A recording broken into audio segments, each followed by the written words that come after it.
Summer வந்த உடனே எல்லா அம்மாக்களுக்கும் நினைவுக்கு வர்றது இந்த மேங்கோ பிக்கல். எத்தனை வகையான ஊறுகாய்கள் நம்ம வாங்கினாலும் போட்டு வச்சாலும் அதில் மாங்காய் ஊறுகாய் போட்டு வச்சுக்கிட்டோன்னா மனசுக்கு அவ்வளோ திருப்தியாக இருக்கும்.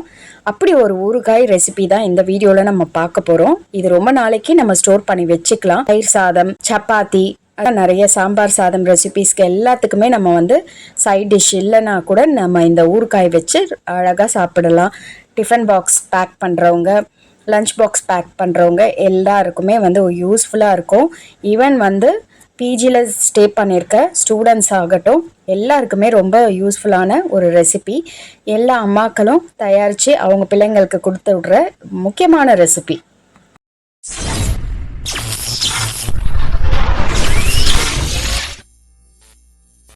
ஹாய், ஹலோ ஃப்ரெண்ட்ஸ், வணக்கம். Welcome back to Deepa's wow kitchen. சூப்பரான சம்மர் ஸ்பெஷலான ஸ்பைசி டேங்கி ஃப்ளேவர்ஃபுல்லான ஒரு மாங்காய் தொக்கு ரெசிபி ரொம்ப சிம்பிள் ஸ்டெப்ஸோட உங்களுக்கு நான் இந்த வீடியோவில் போட்டிருக்கேன். கம்ப்ளீட்டாக பாருங்கள் அண்ட் நீங்களும் ட்ரை பண்ணி பாருங்கள். வாங்க, இப்போது ரெண்டு மாங்காய் தான் நான் எடுத்திருக்கேன். பார்த்திங்கன்னா ஒரு 1/2 கிலோ வெயிட்டுக்கு வரும். இதை நல்லா கழுவி க்ளீன் பண்ணிவிட்டு அதுக்கு மேலே இருக்க இந்த ஸ்டெம்மை ரிமூவ் பண்ணிவிட்டு நம்ம தோலை எடுத்துடுறோம். தோலை எடுத்துட்டு நல்லா ஸ்க்ராப் பண்ணி எடுத்துக்கணும். பார்த்திங்கன்னா நான் துருவி வச்சுருக்கேன். ஸோ துருவிட்டு இந்த ஈரம் நம்ம ஆயிலில் போடும்போதே அந்த ஈரம் அப்சர்வ் பண்ணிக்கிற மாதிரி தான் நம்ம வதக்க போகிறோம்.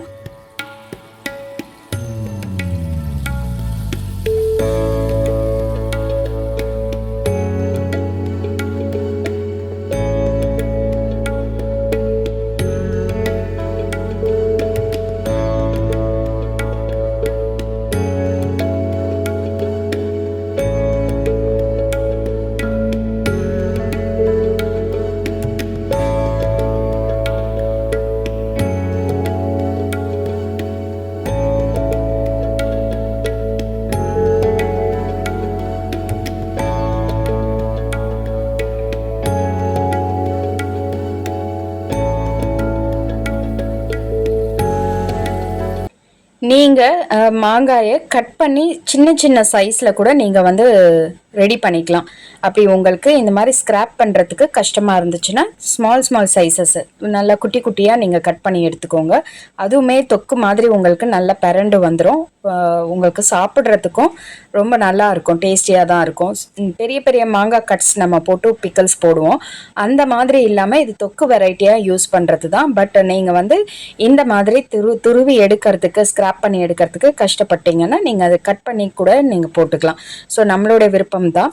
பட் இந்த மாங்காய் தொக்கு பண்ணுறதுக்கு இப்போ ஒரு பேனில், வெறும் வாணலியில் நம்ம ஒரு 1.5 ஸ்பூன் அளவு வெந்தயம் போட்டு நல்லா ரோஸ்ட் பண்ணி எடுத்துக்க போகிறோம். மைல்டாக ஸ்மெல் வரும்போது நம்ம ஆஃப் பண்ணி இதை பொடிச்சு எடுத்து வச்சுக்கணும்.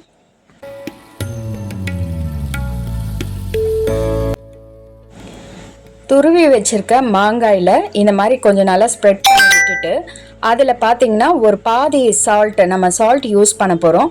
அந்த சால்ட்டில் பாதி இதில் போட்டு வச்சுருங்க. அந்த சால்ட்டிலேருந்து தண்ணி கொஞ்சம் சேரும். தண்ணி கண்டிப்பாக மாங்காயில் இருக்கும். நம்ம என்ன தான் தொடச்சி மாங்காயை கட் பண்ணி எடுத்தாலும் சரி, துருவி எடுத்தாலும் சரி, அதில் தண்ணி இருக்கும் கொஞ்சம். இந்த மாதிரி ஆயில் சூடு பண்ணிக்கோங்க. ஆயில் சூடு பண்ணினதுக்கப்புறம் கடுகு மட்டும் கொஞ்சம் போட்டு தாளித்து எடுத்ததுக்கப்புறம் இந்த மாங்காய் துருவி வச்சுருக்கோம் இல்லையா, அதில் உப்பும் சேர்த்துருக்கோம். அதை இந்த மாதிரி வாணலியில் சேர்த்து நல்லா ஸ்ப்ரெட் பண்ணி விட்டுக்கோங்க. இதுலேயே கொஞ்சம் வேகும் போதே உங்களுக்கு அந்த தண்ணி எல்லாம் அப்சர்வ் பண்ணிக்கும்.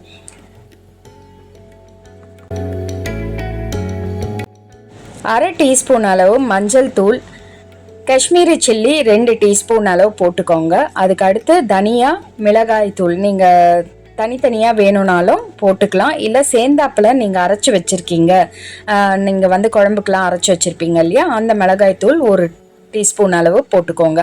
காரம் உங்களுக்கு வேணும் அப்படின்னா இன்னும் கொஞ்சம் ஸ்பைசியாக 1 ஸ்பூன் எக்ஸ்ட்ரா வெறும் சில்லி பவுடர் மட்டும் ஆட் பண்ணிக்கோங்க. இந்த மாதிரி கலந்து விட்டுட்டே இருக்கணும். தண்ணி அப்சர்வ் ஆனதுக்கப்புறம் உங்களுக்கு இந்த மாதிரி கடாயில் ஒட்டுற நிலைமைக்கு வரும். அப்போ நீங்கள் நல்லெண்ணெய் கொஞ்சம் ஆட் பண்ணணும். நான் இங்கே ஒரு 1/4 கப் அளவு நல்லெண்ணெய் ஃபஸ்ட்டு ஆட் பண்ணுறேன். அதுக்கப்புறம் கடைசியாக இந்த ஊறுகாயை ஜாரில் நம்ம சேர்க்கும் போது ஒரு 1/4 கப் அளவு நல்லெண்ணெய் சேர்த்துக்கிறேன். ஏன்னா நம்ம கெடாமல் இருக்கிற இருக்கிறதுக்காக நல்லெண்ணெய் கொஞ்சம் சூடு பண்ணி யூஸ் பண்ணால் ரொம்ப நல்லது. அண்டு சால்ட் வந்து டேஸ்ட் பண்ணிக்கோங்க. உங்களுடைய குவான்டிட்டிக்கு ஏற்ற மாதிரி சால்ட் நீங்கள் ஆட் பண்ணிக்கோங்க. அதுக்கப்புறம் பெருங்காயம் கொஞ்சம் ஆட் பண்ணிக்கோங்க. லாஸ்ட்டாக இறக்கும் போது வெல்லம் 1/2 ஸ்பூன் வந்து இந்த குவான்டிட்டிக்கு 1/2 ஸ்பூன்லேருந்து 1 ஸ்பூன் அளவு வெல்லம் வந்து சேர்த்துக்கோங்க. அவ்வளோதான். வெல்லம் வந்து உங்களுக்கு பிடிச்சிருந்தா சேர்த்துக்கோங்க, இல்லைன்னா அவாய்ட் பண்ணிவிடுங்க. இப்போது கடைசியாக இறக்கும் போது நம்ம வந்து அரைச்சி வச்சுருக்க இந்த ரோஸ்ட் பண்ண வெந்தய பொடியை வந்து சேர்த்துக்கிறோம். இங்கே பாருங்கள், நல்ல ஆயில் பிரிஞ்சு வருது. அந்த ஸ்டேஜில் வந்து நீங்கள் இந்த பெருங்காயம் எல்லாம் சேர்த்ததுக்கப்புறம் வெந்தயம் அரைச்சி வச்சுருக்கோம் இல்லையா, அதை வந்து பொடியாக நம்ம வந்து சேர்த்துட்டு நல்லா கலரிட்டு ஆஃப் பண்ணிடணும்.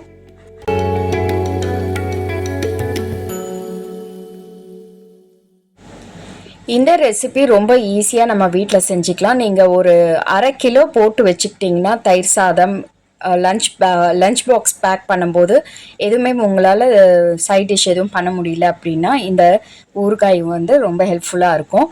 ட்ரை பண்ணி பாருங்கள். எல்லார் வீட்லேயுமே மஸ்ட் இருக்கக்கூடிய பிக்கிள்ஸில் இதுவும் ஒன்று. தொக்கு வெரைட்டி சாதத்துலேயும் நீங்கள் போட்டு பிசைஞ்சு சாப்பிட்டுக்கலாம். அண்ட் சப்பாத்தி வெரைட்டிக்கு சாப்பிட்டுக்கலாம். சம்மர் ஸ்பெஷலே இந்த சம்மர் டைமில் கிடைக்கக்கூடிய மாங்காய் தான். இந்த மாங்காயில் நிறைய வெரைட்டிஸ் இருக்குது இல்லைங்களா, நிறைய டைப் ஆஃப் ஊறுகாய் வந்து ரெடி பண்ணி வச்சுக்கலாம். அதே மாதிரி சம்மர் ஸ்பெஷலான வடகம், வத்தல் இதெல்லாம் போடுற பழக்கம் நிறைய பேர் இருக்கும். அவங்க வீட்டில எல்லாம் போய் பார்த்தீங்கன்னா இந்த மாதிரி தொக்கு வந்து கம்பல்சரி அவங்க வீட்டில் இருக்கும் டைனிங் டேபிள் மேலே. இதே போல் நான் வந்து கூடவே புதினா தொக்கும் செஞ்சு வச்சுருக்கேன். இதெல்லாம் வந்து என் டாட்டருக்காக நான் ப்ரிப்பேர் பண்ணியிருக்கேன். ஊரில் இருக்காங்க, பிஜியில் இருக்க ஸ்டூடெண்ட்ஸ், ஹாஸ்டலில் இருக்க ஸ்டூடெண்ட்ஸ்க்கு இது வந்து ஒரு வரப்பிரசாதம்னு சொல்லலாம். அவங்க ரைஸில் போட்டு மிக்ஸ் பண்ணி சாப்பிட்றதுக்கு நம்ம ஹோம்மேடாக வீட்டில் இருந்து செஞ்சு கொடுக்கறது தான். இந்த மாதிரி ஐட்டம்ஸ்லாம் வந்து எப்போவுமே ஸ்டோரேஜில் வச்சுக்கிறது அவ்வளோ நல்லது. இந்த ரெசிபி உங்களுக்கு ஈஸியாக இருந்ததா அப்படின்னு சொல்லி கமெண்ட் செக்ஷனில் சொல்லுங்கள். ஒரு நல்ல ஏர்டைட்டான கிளாஸ் ஜாரில் ஸ்டோர் பண்ணிங்கன்னா நீண்ட நாள் கெடாமல் இருக்கும். ஸோ நீங்கள் ஃப்ரிட்ஜில் வச்சும் யூஸ் பண்ணிக்கலாம். இல்லை உப்பு ஜாடி மாதிரி உங்களுக்கு ஜாடி, ஊறுகாய் ஜாடிகள்லாம் கிடைக்கும். அந்த ஜாடிகளில் போட்டு கூட நீங்கள் ஸ்டோர் பண்ணி வச்சுக்கலாம்.